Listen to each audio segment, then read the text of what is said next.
Hello, everybody. How you guys doing today? I pray you're doing well. I should pray you're doing well.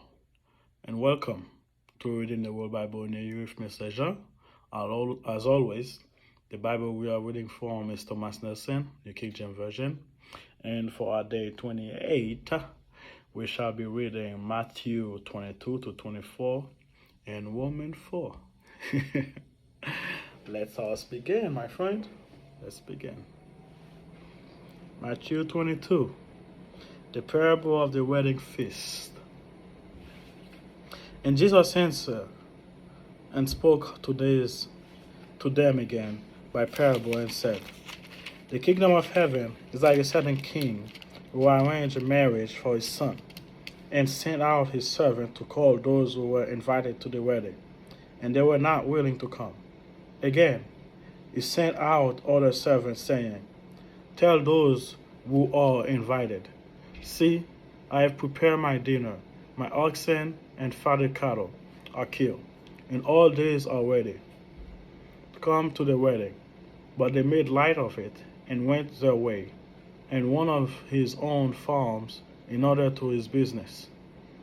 And the rest seized his servant and treated them spitefully and killed them. But when the king heard of it, he was furious and sent out his armies, destroyed those murderers, and burned up their cities. Then he said to his servants, the wedding is ready, but those who were invited were not worthy.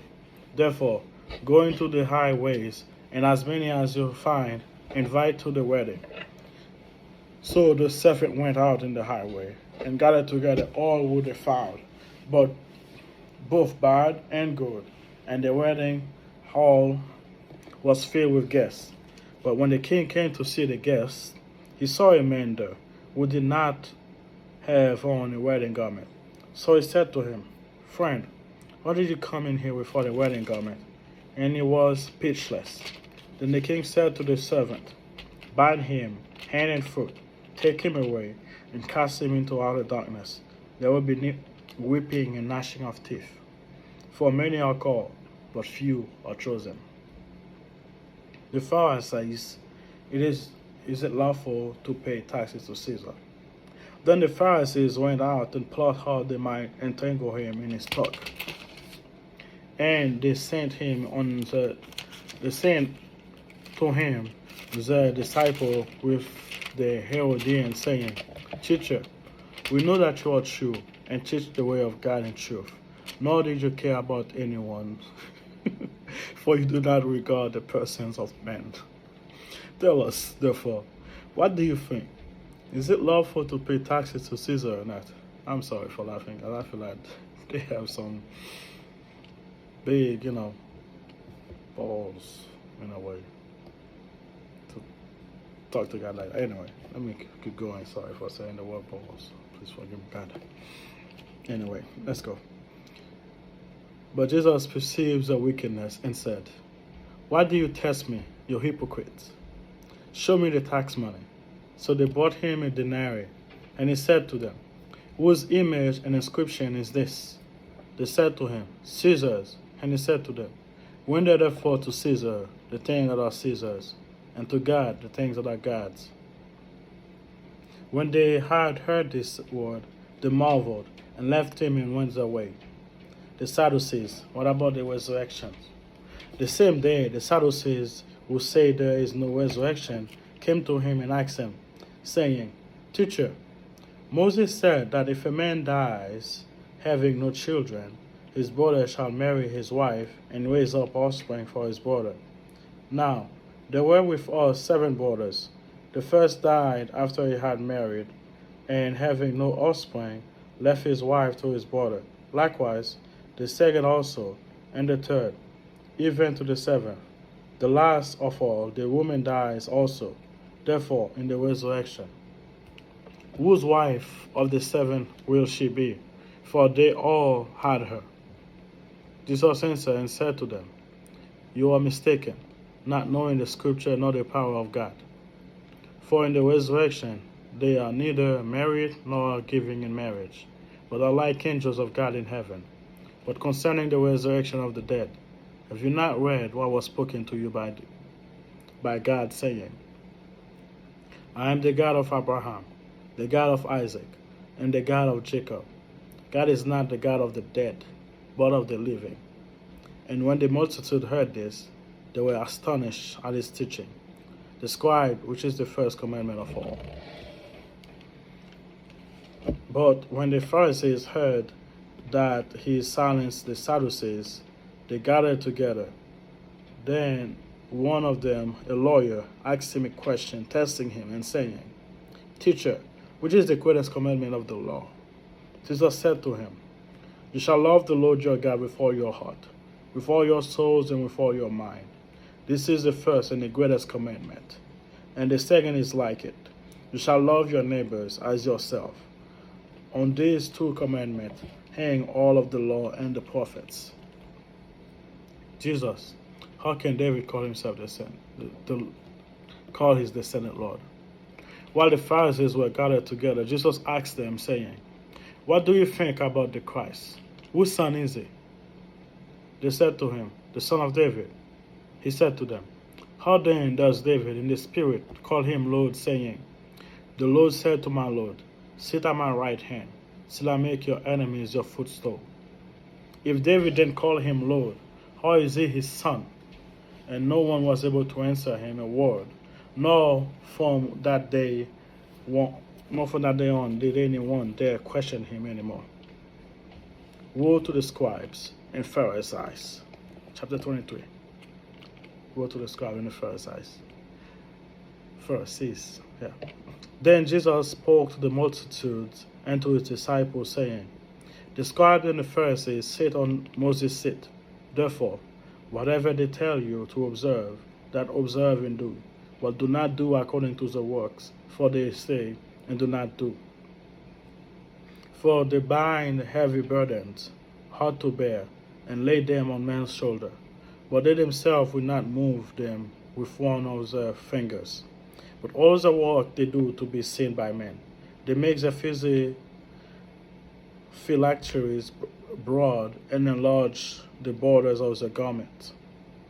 They love the best place at the feast, the best seats in the synagogue, greeting in the marketplace, and to be called by men, Rabbi, Rabbi. But you do not be called Rabbi. For one is your teacher, the Christ, and you are all brethren. Do not call anyone on earth your father, for one is your Father, he who is in heaven. And do not be called teachers, for one is your teacher, the Christ. But he who is greater among you shall be your servant. And whoever exalts himself will be humble, and he who humbles himself will be exalted. But woe to you, scribes and Pharisees, hypocrites! For you shut up the kingdom of heaven against men. For you neither go in yourself, nor do you allow those who are entering to go in. Woe to you, scribes and Pharisees, hypocrites! For you devour widows' houses, and for a pretense make long prayers. Therefore you will receive great condemnation. Woe to you, scribes and Pharisees, hypocrites!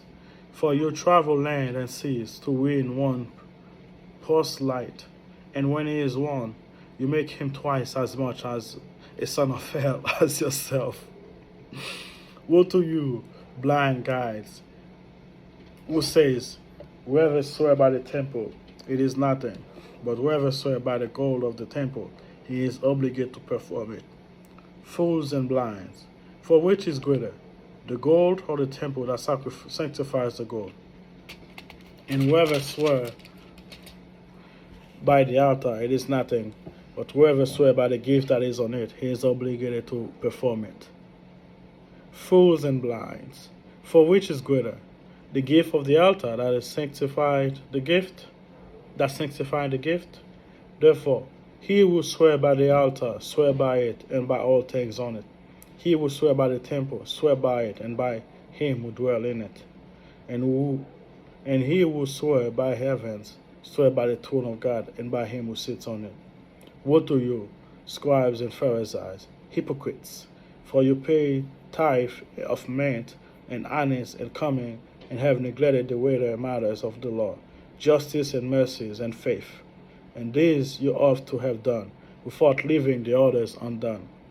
Blind guides, which strain out a gnat and swallow a camel.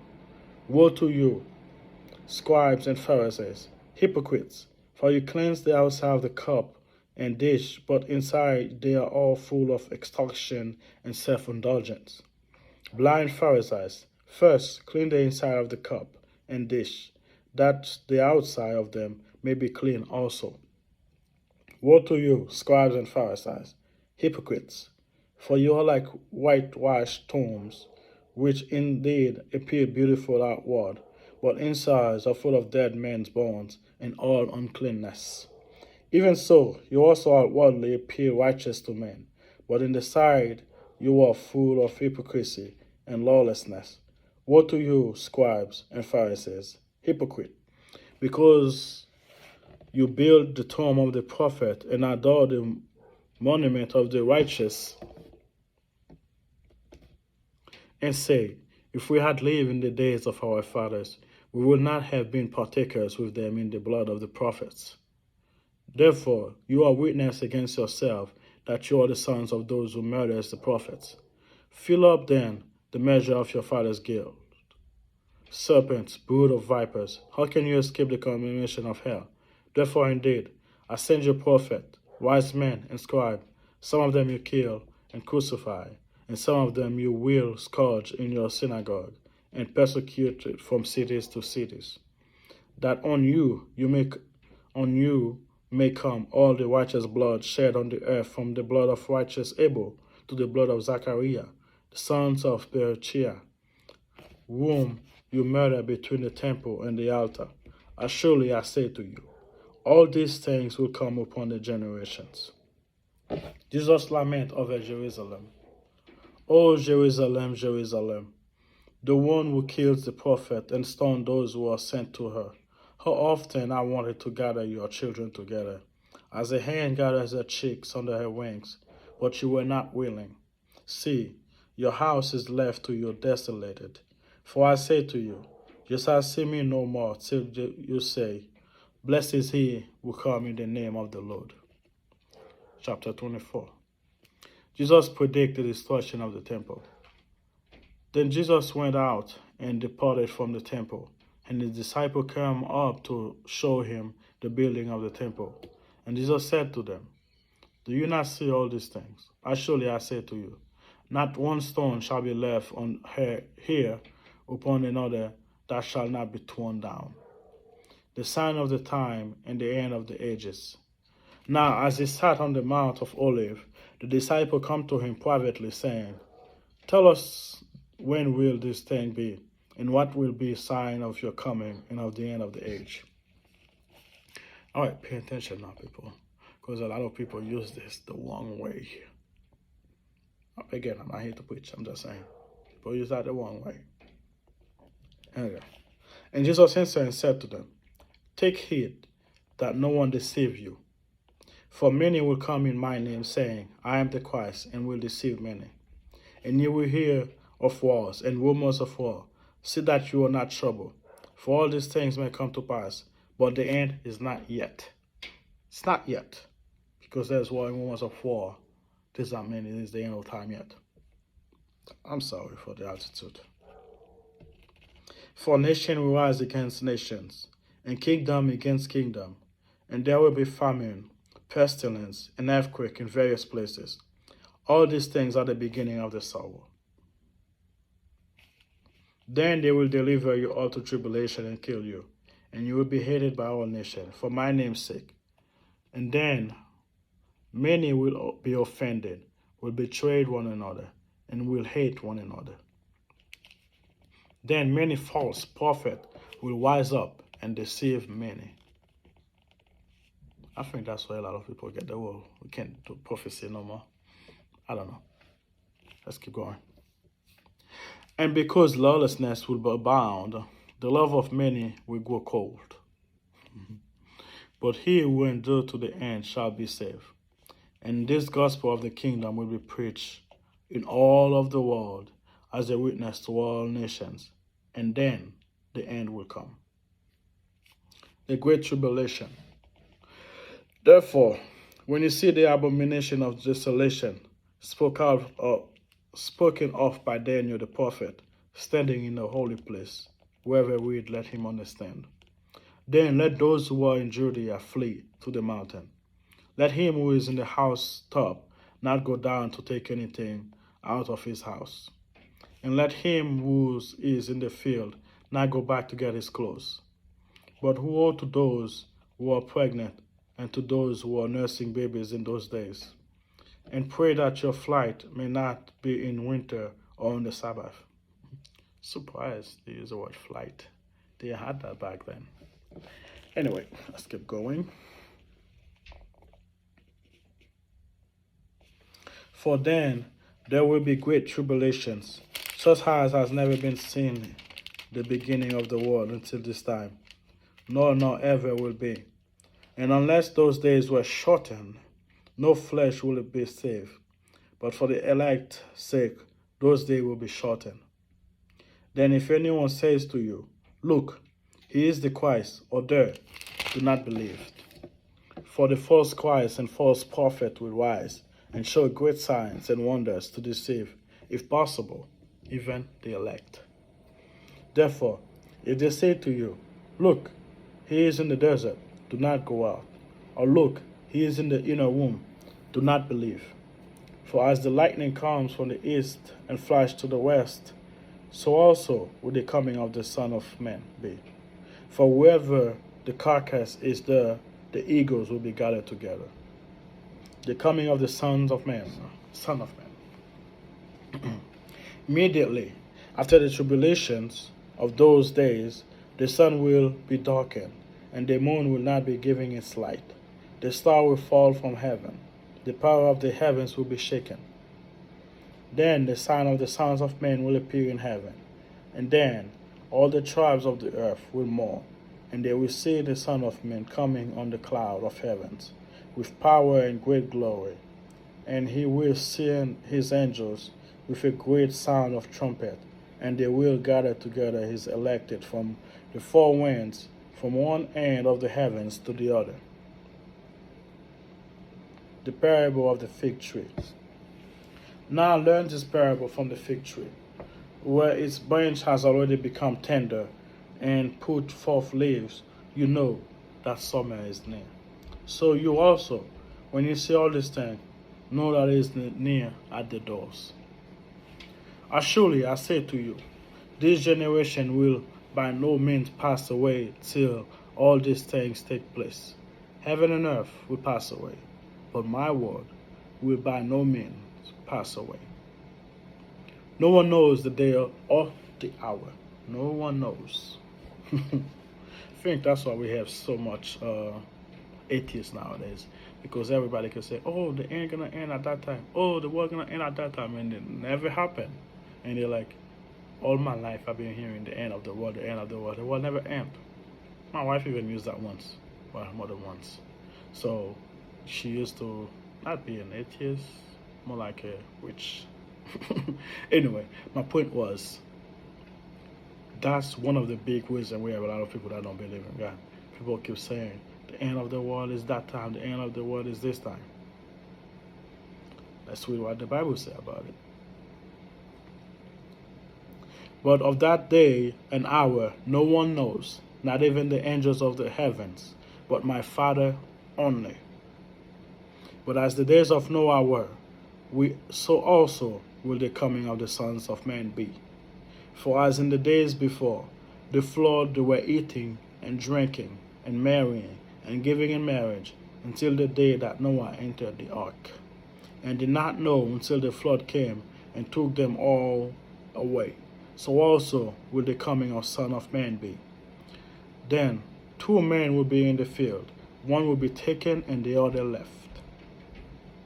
The 2 women will be grinding at the mill, one will be taken and the other one left. Watch therefore, for you do not know what hour your Lord is coming.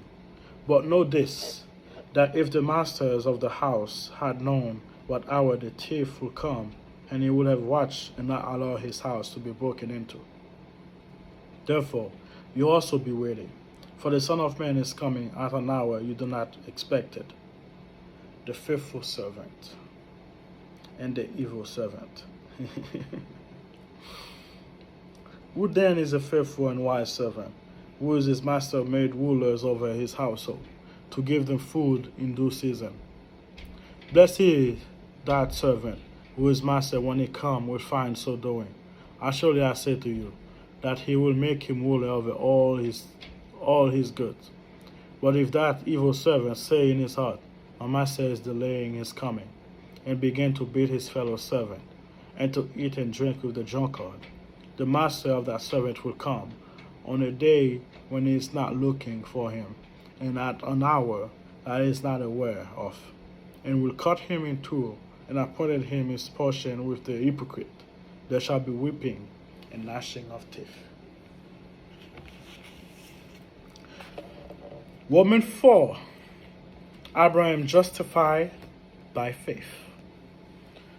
For those people who say, I'm a good person, your good do not make you go to heaven. Let's begin. What then shall we say that Abraham our father has found according to the flesh? For if Abraham was justified by work, he has something to boast about, but not before God. For what does the scripture say? Abraham believed God, and it was accounted to him for righteousness. Now to him who works, the wage are not counted as grace, but as debt. David celebrated the same truth. But to him who does not work, but believe on him who justifies the ungodly, his faith is counted for righteousness. Just as David also described the blessedness of the man to whom God imputed righteousness apart from work. Blessed are those whose lawlessness days are forgiven and whose sins are covered. Blessed is the man to whom the Lord shall not impute sin. You can find that in Psalm 32, verse 1 and 2. Anyway, let's keep going. Abraham justified before circumcision. Does this blessedness then come upon the circumcision only, or upon the uncircumcised also? For we say that faith was accounted to Abraham for righteousness. How then was it accounted? While he was circumcised or uncircumcised? Not while circumcised, but while uncircumcised. And he received the sign of the circumcision, a seal of the righteousness of faith which he had while still uncircumcised, that he may be a father of all those who believe, though they are uncircumcised, that righteousness might be imputed to them also, and a father of circumcision to those who not only are the circumcised, but also walk in the step of the faith which our father Abraham had while still uncircumcised. The promise granted through faith. For the promise that he will be the heir of the world was not to Abraham or to his seed through the law, but to the righteousness of faith. For if those who are of the law, are heirs, faith is made void, and the promise made of no effect. Because the law bring about wrath, for where there is no law, there is no transgression. Therefore, it is of faith that it might be according to grace, so that the promise might be sure to all of the seeds, not only to those who are of the law, but also to those who are of the faith of Abraham, who is the father of us all. As it is written, I have made you a father of many nations.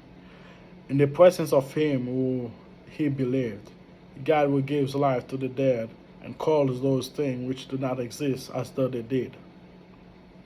Who, contrary to hope, in hope believed, so that he become the father of many nations, according to what was spoken, so shall your descendant be. And do not being weak in faith. He did not consider his own body already dead, since he was about 100 years old, and the deadness of Sarah's womb, also old.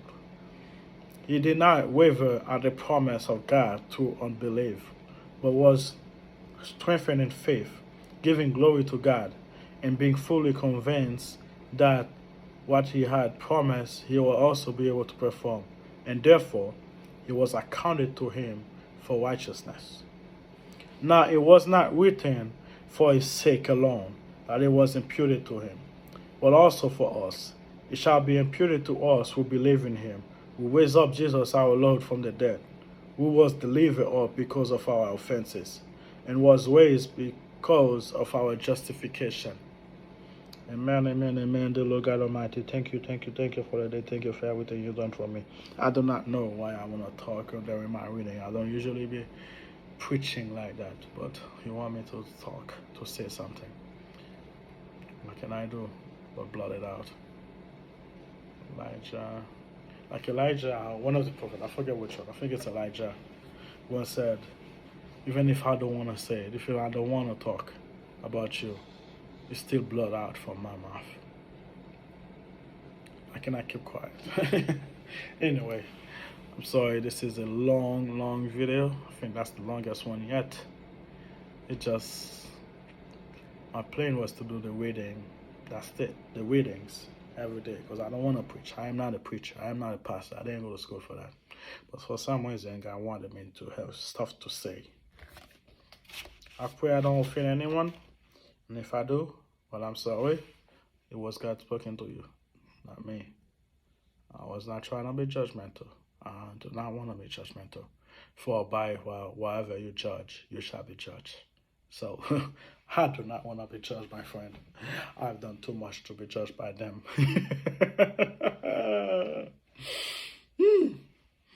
Anyway, as I was saying, God wanted me to talk from that. That's why I said all this stuff. But thank you for being here today. Thank you. No, our righteousnesses are not what keep us, but by grace and and by our faith. That's why we inherit heaven. And pray for me, guys.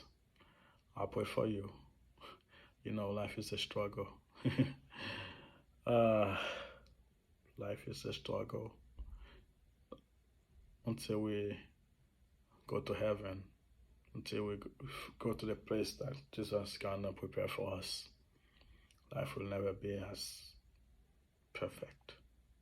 So all we can do is keep on trucking.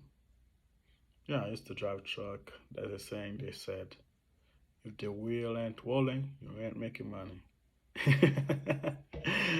I'm just using that as a way of saying, as long as this world exists, there's gonna be a problem. So don't worry about the world. Until God is making you heaven and earth, there will gonna be a problem. So keep going, have faith, and be good courage. And thank the Lord for every day. Thank God for everything. I remember one time, just a quick story. Like I said, not preaching, a quick story. I remember one time when COVID just started, like 6 months in, June, July, I got in a car accident. The car was total. Not my fault, obviously. Well, not obviously, I can say obviously. It can be my fault. But this one wasn't my fault. Wasn't my fault. And my license was expired. My PTS, my card that I had to work in the United States. I don't have PTS anymore. I have a green card and all that. But I'm saying my PTS was expired. I had no insurance in the car. I had none of that. And I got in that accident, which wasn't my fault. And some, whatever reason, decided to take a light and hit me, and my car flipped and everything, right? And I was crying. At first, I wasn't crying. At first, I was trying to see what's going on. And she got out of the seat and go to the other side and go pretty much. She wasn't wearing a seatbelt as well. My point is, I don't want to judge her. I'm human. Still, there's a little judgmental in me. I'm sorry, God. Please help me with that. Anyway, the point of the story, let me keep going with the story, is I was focusing on helping her. Thank God I was holding her hand. We was praying until the ambulance come in. They had to cut the car open to get her out. I saw bad it was and everything. And they make it back. I've been trying to reach her. I do not know what happened. I cannot tell you if she survived or not. That is why I'm also sorry for keep thinking that way. I'm saying those stuff, making those faces, because God only know what happened. I don't. Anyway, let's get back to my point. My point was, when that happened, I was freaking out. I mean, I didn't want to get deported because I had no papers with me. I wasn't here illegally, but at the time, technically, I was legally here because my TPS has run out, my driver's license has run out, I had no insurance in the car, and I wasn't even driving my car. I was driving my wife's car. So, you know, and thank God the officer were good. It was one, if not, as far as I can talk to you right now, the only officers, policeman I have an experience with that wasn't bad. Not really. The only other time it wasn't really an experience with him was he was running hard and he got out of the car. He was like, you know what, it's running out of time for this, you can go. That's the only other time I can think of. But he wasn't really on a counter, you know what I mean? Anyway, that eye contact was the only time. I'm not trying to make it about a race thing here, okay? This is how this is. I'm just saying. This is the only time I had a contact with police and it went well. And he was like, okay, since you're working, I was working at Flagstaff during that time. I was working on aircraft. He was like, well, I guess he know a lot of people that work there. He said I was his route. He know a lot of Flagstaff people. I guess he has some respect for people who work on aircraft. So he didn't even ask me for what I sense was registration. I mean, I think he did ask me for that, but he didn't give me a problem. No fuss or anything like that. So he asked for the license, and then I had no ticket. Obviously, it wasn't my fault. I had no ticket. I think I had. Yeah, anyway, yeah, I didn't have any ticket. But anyway, my point was, it's already 30 minutes, 32 minutes long. I don't want to make it too long. My point was, when I got home, I was like, God, why? I mean, I need to go to work. I need to do this. I was ungrateful. At first, I should have been thinking, God, I did not get deported. But I was ungrateful. I was like, why you do this? Why you do that? Why this? Why that? Now it's the time. I was trying to do this. I was trying to go to school too, you know. I was trying to go to school. I was trying to do that. I'm like, now all this happening, I can't do nothing. And we only have one car now, which is my wife's car, my wife's other car. My wife's other car. And I think she was pregnant. I think she was pregnant or she was working. One of the above. So she would have to drop me to work and then go back and then have somehow somebody drop me back because it was hard. There was no way I can see me still working there. And a few months later, somehow, because it was the people's fault, the insurance paid us some money. It was just 10,000. I couldn't fight it because, well, I wasn't in the, not that I wasn't in the right. I did not cause the accident, but my papers wasn't right, so I couldn't be like, no, I need this, I need that, you know what I mean? Because 10,000 was nothing to fix the car. But like I said, I didn't want to fight or cause any trouble, but put myself in more trouble. When I finally get to 10,000, boom, lo and behold, I got furloughed for 6 to 7 months. That money helped me survive. Those were the time. Oh yes, my wife was pregnant. Yeah, she was. So my wife wasn't working, and I was furloughed for 6 or 7 months. That money kept us afloat. Anyway, I don't remember why I started telling that story, but my point of the story is life is hard. Life is things gonna happen you don't know. Just know, have faith. As long as you believe in God, have faith. You do not know His plan. He will work something out for you. No matter how hard you get, no matter how tough you get, know God work. God do His thing for what's best for His people. No matter how bad things get, know that you're gonna come out on top. God does it to help you. You may not see it now, I never see why God do his thing. Sometime later on, I notice why he does it. Sometime way later on, I notice why he does it, and sometimes I may not even notice. But my point is, he always have a good reason. Not just a reason, a good reason. And look at me now, telling about it. Maybe that will give somebody some courage to keep going. I can tell about a lot of stuff, but I didn't want 2 days to be a preaching thing. Anyway, my point is, as long as this world is going, things gonna be bad. Things gonna be hard. Things gonna be harsh. Just know, as long as you believe and have faith in God, I didn't. I was questioning God, but as long as you're His people, you trust and believe in Him. You're, His Christian. So the Christian is a big word, but I say Christian because a lot of people use the word Christian and don't even know what I mean. Anyway, I'm not gonna go explain everything right now. My point is, as long as your name is written in the book, everything that happened in your life is for God's glory. He will make a way, or He may not. Just know it's for His glory. Don't worry about it. We're human. We're always gonna worry. Just take a step back and thank Him for it. I should have. I'm thanking Him right now. I'm always thanking Him. But back then I didn't. Just know God have a plan. Peace. Pray for me, I pray for you. See you tomorrow. This is the longest video I've ever made. 36 minutes.